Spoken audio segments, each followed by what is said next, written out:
Hello friends, welcome again to my channel one step to success. और हम जहाँ पर एमसीक्यू सीरीज कर रहे हैं टीचिंग एप्टीट्यूड, पेडागोजी, शिक्षण शास्त्र। ठीक है।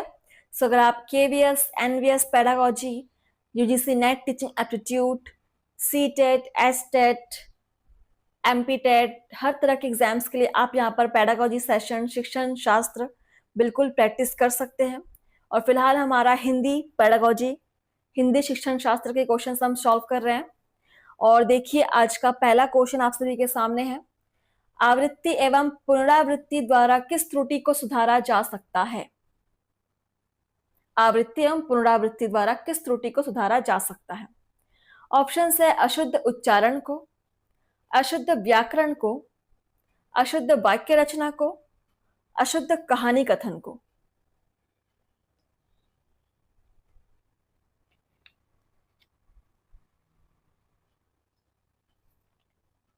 आंसर करके बताएंगे।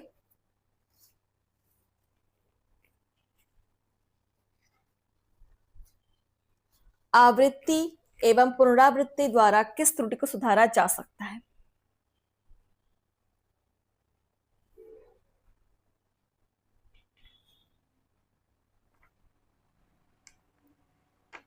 सो यहां पर आंसर हो जाएगा अशुद्ध उच्चारण को। अशुद्ध उच्चारण को सुधारा जा सकता है। ठीक है। नेक्स्ट है क्वेश्चन नंबर 82। दूरदर्शन सर्वाधिक आशापूर्ण दृश्य श्रव्य उपकरण है क्योंकि संदेश वाहन के इस यंत्र में रेडियो तथा चलचित्र के गुणों का सम्मिश्रण है। यह कथन है। ऑप्शन है टीपी नन का, घट एवं गेट बैरिज का, डॉक्टर जेडी शर्मा का, जय कृष्णमूर्ति का। इस क्वेश्चन को आप नोट कर लेंगे क्योंकि ये आपका बिल्कुल कथन वाले क्वेश्चन है, सो बहुत इंपॉर्टेंट है।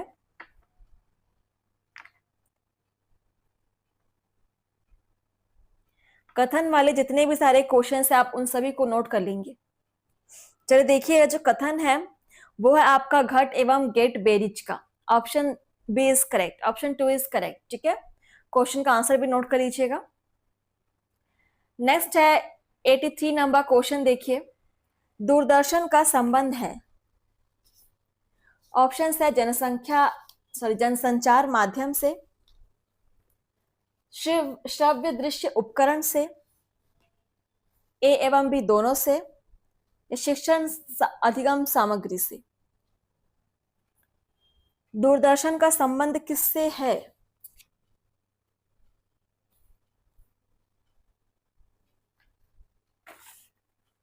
चलिए बताइए आंसर करके।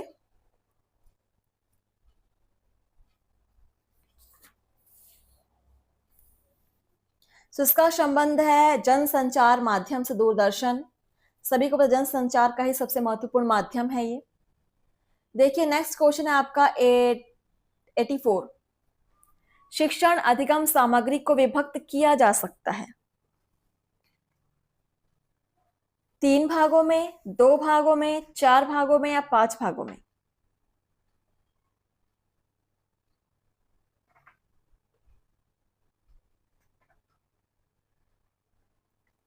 तो शिक्षण अधिगम सामग्री को विभक्त किया जा सकता है 3 भागों में। और वो 3 भाग कौन कौन से हैं मुझे कमेंट्स करके बताएंगे। ठीक है। हर सेशन में आपको कुछ ना कुछ होमवर्क जरूर दिया जाएगा। 85 नंबर क्वेश्चन देखिए, प्राथमिक स्तर पर शब्द ज्ञान में किस शिक्षण अधिगम सामग्री का प्रयोग किया जाता है? Radio, tape recorder, flash card या श्यामपट।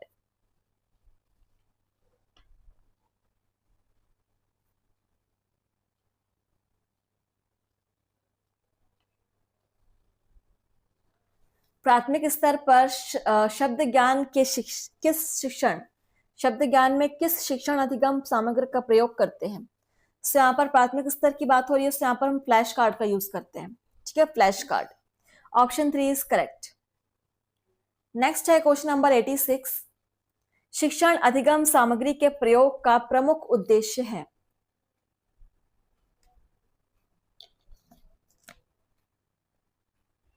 शिक्षण अधिगम प्रक्रिया को रुचिपूर्ण बनाना, छात्रों का मनोरंजन करना, छात्रों को क्रियाशील रखना, छात्रों के अधिगम स्तर को उच्च बनाना।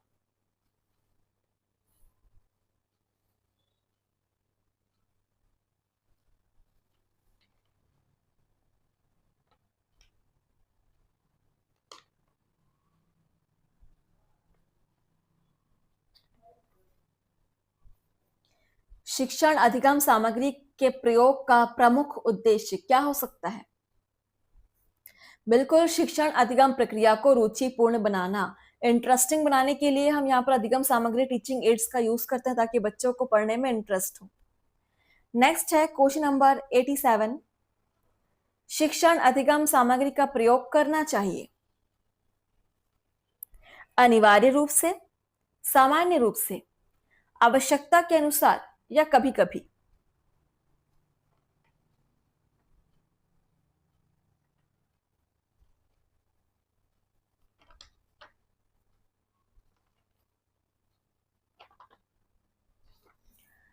तो शिक्षण अधिगम सामग्री का प्रयोग करना चाहिए आवश्यकता के अनुसार। हमेशा हमेशा हमेशा भी नहीं करना चाहिए, कभी कभी भी नहीं, मतलब जैसी आपकी आवश्यकता हो उसके अनुसार आप यूज कर सकते हैं। नेक्स्ट देखिए, क्वेश्चन नंबर है आपका 88। अक्षर चक्र एवं फिसल पट्टी का प्रयोग किया जा सकता है। ऑप्शन है प्राथमिक स्तर पर, उच्च प्राथमिक स्तर पर, ए एवं बी दोनों, भाषा शिक्षण में।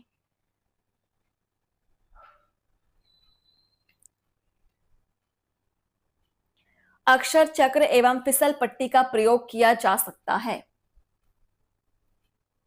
प्राथमिक स्तर पर इसका प्रयोग किया जा सकता है। सो जो कुछ कुछ क्वेश्चंस जो आपको न्यू लग रहे हैं, यूनिक लग रहे हैं, आपने पहली बार पढ़ा है, तो उसको आप बिल्कुल नोट कर लेंगे। और जो क्वेश्चंस आपको समझ में आ रहे हैं उनको नोट्स मत कीजिए, क्योंकि यह प्लेलिस्ट आपको हमेशा अवेलेबल रहेगी, आप भी यहाँ पर प्रयोजन कर सकते हो। 89 नंबर क्वेश्चन, उपचारात्मक शिक्षण की आवश्यकता होती है। ऑप्शंस हैं शिक्षण अधिगम प्रक्रिया में सुधार के लिए, अधिगम स्तर में सुधार के लिए, निर्धारित लक्ष्य को प्राप्त ना करने की स्थिति में, सामान्य स्थिति में।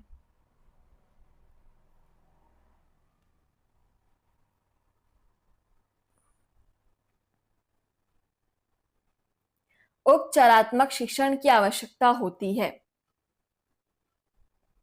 किसके सुधार के लिए आवश्यकता होती है? उपचारात्मक मतलब क्या?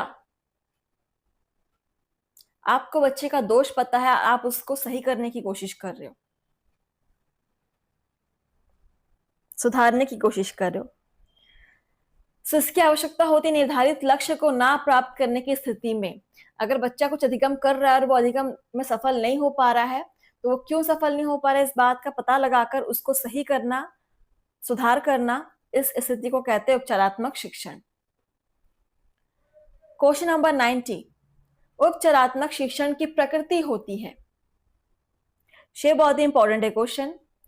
ऑप्शन है बाल केंद्रित, शिक्षक केंद्रित, विषय केंद्रित या शिक्षण विधि केंद्रित।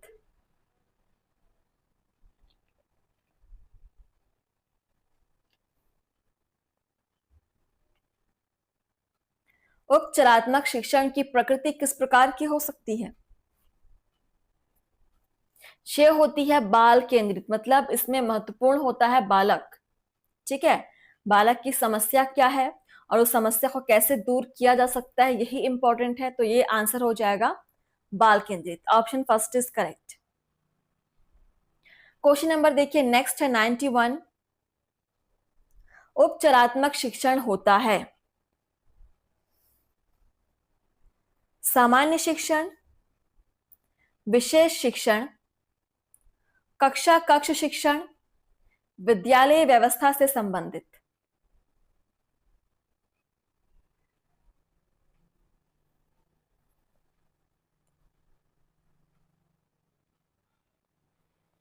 उपचारात्मक शिक्षण किस प्रकार का होता है?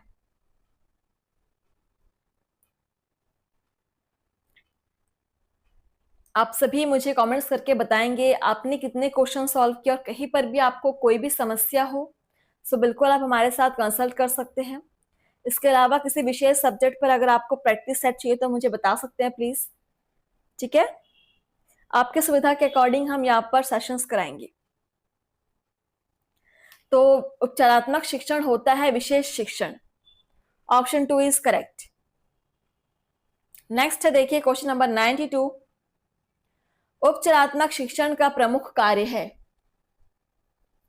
छात्रों का ध्यान उनकी त्रुटि की ओर खींचना, अधिगम सुधार, शिक्षण सुधार या शिक्षण अधिगम सामग्री का प्रयोग। क्वेश्चन को पढ़कर समझिए उसका भाव, क्या पूछना चाह रहा है क्वेश्चन। क्योंकि कई बार क्वेश्चंस लगते सिंपल है लेकिन उनका भाव कुछ और ही होता है और एग्जाम में आंसर कुछ और निकल के आता है, इसलिए थोड़ा सा केयरफुल होकर आंसर करेंगे। कि उपचारात्मक शिक्षण का प्रमुख कार्य, क्वेश्चन नंबर 92, छात्रों का ध्यान उनकी त्रुटि की ओर खींचना, मतलब कहां पर उनसे दिक्कत हो रही है, वो नहीं कर पा रहे, उनकी समस्या है, उस पर उनका ध्यान खींचना और उस समस्या को दूर करने का प्रयास करना। ठीक है। क्वेश्चन नंबर 93, उपचारात्मक शिक्षण संपन्न होता है आत्मीय वातावरण में, शैक्षिक वातावरण में, तनाव रहित वातावरण में, या ए एवं सी दोनों। किस तरह के वातावरण में उपचारात्मक शिक्षण संपन्न होता है, ये बहुत इंपॉर्टेंट है। अगर आपका आसपास का वातावरण सही ना हो तो उपचारात्मक शिक्षण का कोई लाभ प्राप्त नहीं हो पाएगा। ठीक है। यहां पर आत्मीय वातावरण बिल्कुल होना चाहिए और साथ में तनाव रहित, बच्चे में तनाव ना हो। सो ये दोनों स्थितियां उपचारात्मक शिक्षण के लिए आवश्यक है। सो ऑप्शन ए और सी दोनों हो जाएंगे। Option 4 is correct. ठीक है। इस तरीके से आपको एग्जाम में भी सोच समझ कर आंसर सॉल्व करने हैं। 94 नंबर क्वेश्चन, उपचारात्मक शिक्षण का उद्देश्य होता है सतर्कतापूर्ण निदान, मानसिक संघर्ष की समाप्ति, तनाव की समाप्ति, अधिगम स्तर में सुधार। अब यहां पर आपको चारों ऑप्शन सही लग रहे होंगे। बिल्कुल चारों सही हैं, लेकिन इन चारों में भी सबसे करेक्ट आंसर, सबसे उचित आंसर, सबसे सही, सबसे अच्छा, सबसे बेस्ट क्या होगा? और ऐसे क्वेश्चन में होती है दिक्कत, क्योंकि गलत तो कोई ऑप्शन नहीं है, चारों सही है। अब सही में भी सबसे आपको बेस्ट को चुनना है, इसीलिए प्रैक्टिस इंपॉर्टेंट है फ्रेंड्स। प्रैक्टिस से आपको एक आइडिया होता है कि क्वेश्चन का आंसर कैसा होना चाहिए। तो उपचारात्मक शिक्षण का उद्देश्य क्या होगा? सतर्कतापूर्ण निदान। ठीक है, ऑप्शन फर्स्ट इज करेक्ट, सतर्कतापूर्ण निदान। इससे बच्चा डिमोटिवेट ना हो, डिस्करेज ना हो, ठीक है, लेकिन उसके प्रॉब्लम का सॉल्यूशन हो जाए। So option first is correct. Question number देखिए 95, उपचारात्मक शिक्षण को प्रभावी बनाने के लिए आवश्यक है मूल्यांकन, शिक्षक का आत्मीय व्यवहार, ए एवं बी दोनों, शिक्षण अधिगम सामग्री का प्रयोग। अब आपको इस उपचारात्मक शिक्षण को प्रभावी बनाए, इफेक्टिव बनाना है, जिसका प्रभाव बच्चे पर जल्दी हो।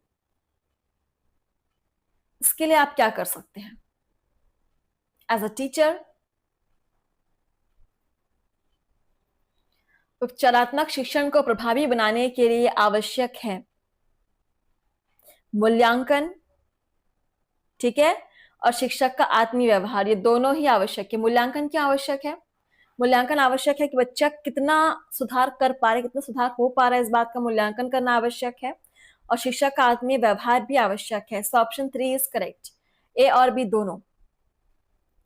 नेक्स्ट है क्वेश्चन नंबर 96, कक्षा में एक छात्र क शब्द का उच्चारण कै तथा ख शब्द का उच्चारण ख करता है, उसकी यह त्रुटि मानी जाएगी भाषा का ज्ञान ना होना, मात्राओं का ज्ञान ना होना, क्षेत्रीयता का प्रभाव, उच्चारण का ज्ञान ना होना। क्या समझता है कि वो क को कै पढ़ रहा है और ख को ख उच्चारण कर रहा है? इस टाइप का क्वेश्चन हमने एक बार और सॉल्व किया हुआ है। तो ये आपकी क्षेत्रीयता का प्रभाव है। अलग अलग क्षेत्रों में उच्चारण भी अलग अलग होते हैं। जैसे बिहारियों की उच्चारण अलग होती है, उसके बाद आपके मराठियों की उच्चारण, बंगालियों की उच्चारण अलग होती है। ठीक है, so option 3 is correct. Question number 97, क्या तमाशा हो रहा है? क्या तमाशा हो रहा है? क्या तमाशा हो रहा है? दोनों वाक्यों में अर्थ के अर्थों में समानता है या असमानता है? विराम चिन्हों का दुरुपयोग या विराम चिन्हों का दुरुपयोग? अच्छा, दोनों ही ऑप्शन सेम है। क्या तमाशा हो रहा है? क्या तमाशा हो रहा है?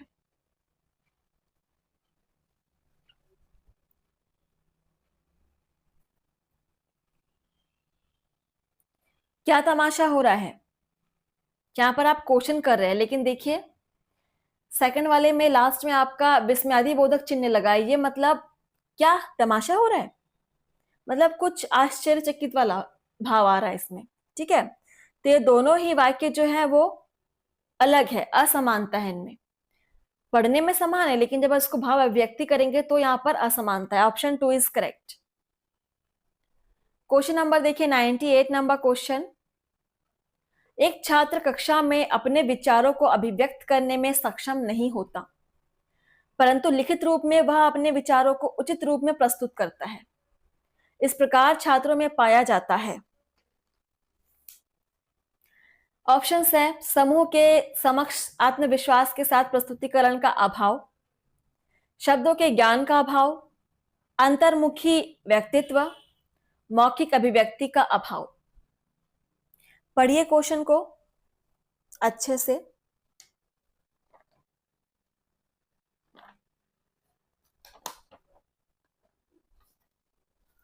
कि बच्चा अपने विचारों को कक्षा में नहीं ला पा रहा है, मतलब अभिव्यक्त नहीं कर पा रहा है, बोलने मौखिक रूप से अभिव्यक्त नहीं कर पा रहा है, लेकिन वो लिखित रूप में अपने विचारों को बहुत ही अच्छे से अभिव्यक्त कर सकता है लिखित रूप में।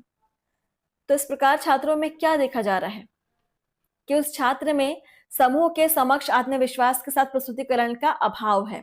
ठीक है, दूसरों के सामने वो अपने आप को प्रेजेंट नहीं कर पा रहा है। So option first is correct. Question number 99, एक बालिका कक्षा में प्रवेश करने के साथ ही अनेक प्रकार की बातें करती है जो कि विषय से संबंधित नहीं होती हैं। वह हिंदी विषय के प्रति रुचि का प्रदर्शन ना करके बातचीत में अधिक विश्वास रखती है। ऐसी स्थिति में शिक्षक को चाहिए कि वह, ऑप्शंस देखिए, उसकी बातों पर प्रतिबंध लगाए, उसकी बातों को रुचिपूर्ण ढंग से सुने, उसे ज्ञानवर्धक बातें समझाए, उसे हिंदी भाषा में रुचि विकसित करने के लिए कविता सुनाए। एक लड़की जो है उसको कक्षा के विषय से के संबंध में कोई इंटरेस्ट नहीं है, लेकिन उसको बातें करने का बहुत शौक है। वो दिन भर बातें करती रहती है, बट जो उसको पढ़ना है उस विषय में उसको कोई इंटरेस्ट नहीं है। वो बस बात करने में अधिक विश्वास रखती है, बातचीत करने में। तो ऐसे में शिक्षक को क्या करना चाहिए?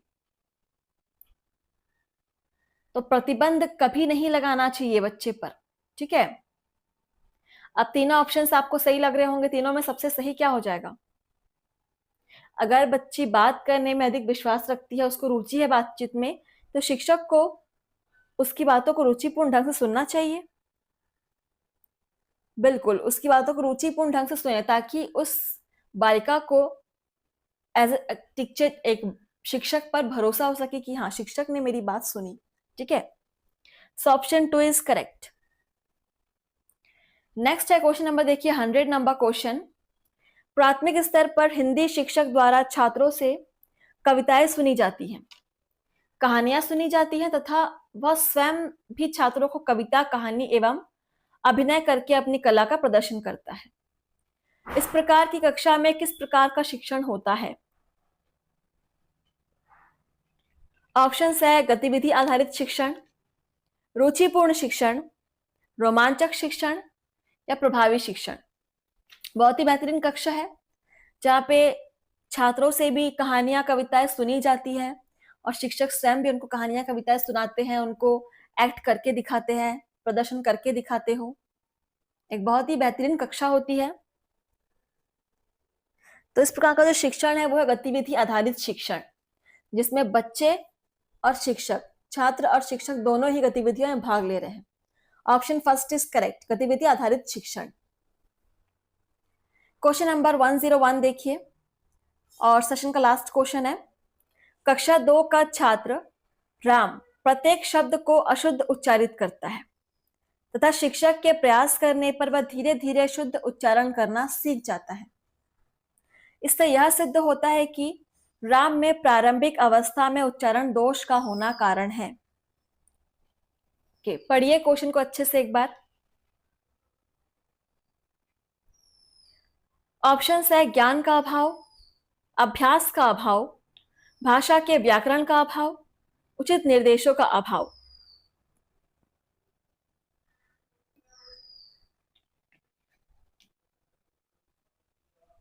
कक्षा 2 के बच्चे की बात हो रही है यहां पर, जो प्रत्येक शब्द को अशुद्ध उच्चारित करता है, लेकिन एक शिक्षक के प्रयास से वो धीरे धीरे शुद्ध उच्चारण करने लग जाता है, वो सीख रहा है। ठीक है, तो इससे यह सिद्ध हो रहा है कि राम में प्रारंभिक अवस्था में उच्चारण दोष रहा होगा। तो क्यों, किस वजह से? यहां पर आंसर हो जाएगा आपका ज्ञान का अभाव। ठीक है, ज्ञान का अभाव, ऑप्शन फर्स्ट इज करेक्ट। तो सेशन को हम यहीं पर समाप्त करेंगे। ठीक है, इसकी आगे क्वेश्चन हम सॉल्व करेंगे नेक्स्ट सेशन में। तब तक के लिए आप लोग पढ़ते रहिए, प्रैक्टिस करते रहिए और डेली क्लास अटेंड कीजिए फ्रेंड्स। थैंक यू, धन्यवाद, आपका दिन शुभ हो।